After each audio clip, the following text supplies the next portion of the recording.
Hey everybody, I'm Darcy.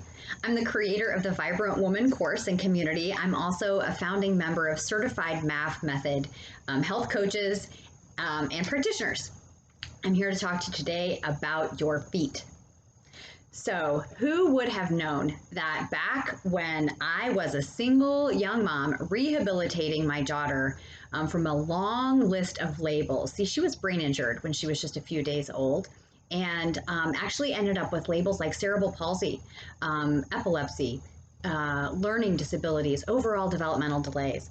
Well, that wasn't okay with me. So I, uncovered every rock to find the best program that could actually teach me how to help her completely heal her brain and rehabilitate from all of those problems, including muscle imbalance in her extremities.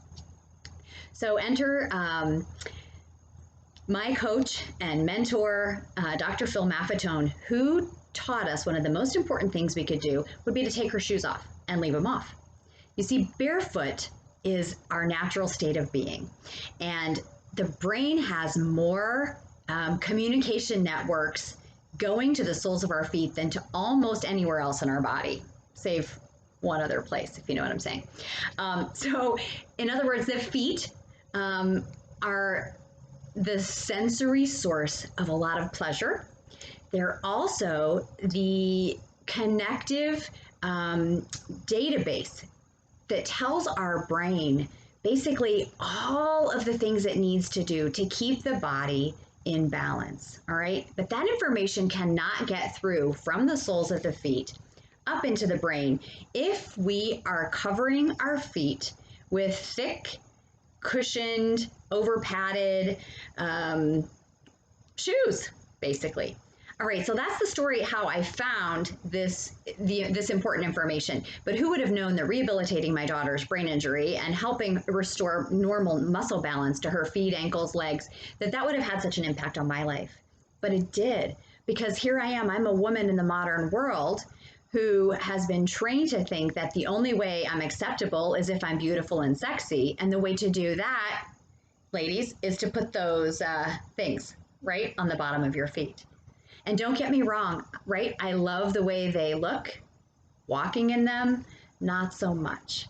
So this got me thinking a lot. When I created my Vibrant Woman course, which will be coming up in January, and I'll put the link below for anybody who's interested in coming on over and diving deeper into some of these topics of health and fitness and how we've been conditioned to think about it. We're going to do a lot of myth busting in that course. But I want you to think for just a minute. Have you ever heard of foot binding? The ancient Chinese practice of foot binding? I encourage you to look that up if you haven't. But the idea is that in order to achieve standards of beauty, women's feet were painfully wrapped and reshapen. So what does that bring to mind for you? Do you know anybody with bunions? Maybe it's you. Maybe it's someone you care about, right? Who was cultural, like socialized to believe that that's the way to be a woman. That's the way you have to show up in the world, okay? And again, don't get me wrong. I'm still susceptible to this, right? To think that that's the way to look, the way we need to look. There's something about those wedges, right? Or the heels. We sort of assume, or maybe, we really believe that gives us some power. Maybe we feel powerful when we put on a pair of red high heel shoes. But I began to look at how do I walk when I'm wearing them? I don't walk my most powerful way. I walk pretty wobbly and unsure of myself, and I can't go everywhere I want to go. I might even need to lean on someone for support in order to remain stable. So that to me doesn't convey a sense of independence or strength.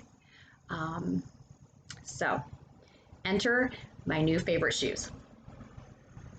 And I'm going to put the link below because I have an affiliate link now. These are made by the company Zero Shoes, and I love them so much, I'm not even going to embarrass myself by telling you how many pair. So I haven't overcome my shoe addiction completely, right? I just replaced it with these new healthy shoes. Take a look.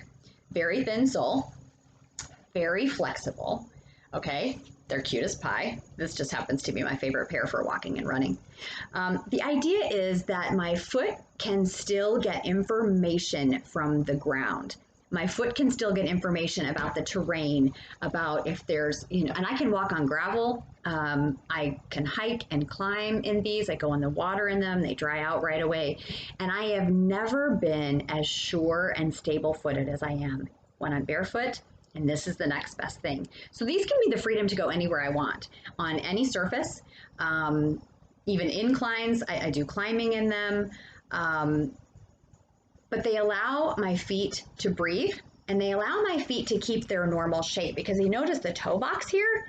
So it's not pointy. So it's not asking my feet to take on an unnatural shape that basically, is damaging to the bones, to the ligaments, to the muscles, and to the messaging back and forth to the brain. So, ladies, I have a challenge for you. I want to encourage you, if you have been wearing over-supportive shoes, even our exercise shoes are over-supported. But if you have been trained, like most of us, to believe that the only way you can be beautiful is to wear thick shoes, I'm going to challenge you to take those off as much as you can. When you're in your home, try walking around barefoot more. Even do it in your yard. Feeling different textures underneath the bare soles of your feet is a powerful neurological stimulation. It's a powerful restoration for our health too, because there is an ion exchange between the dirt and the bare ground and our bodies that have been subjected to all this radiation during our modern days. So give barefoot a try. And if you do have to exercise and you want to try a shoe that's flexible, comfortable, and good for you, I'm highly going to recommend these Zero shoes. They're my new favorite. And again, I'll put the link below. See y'all later. Have a good day.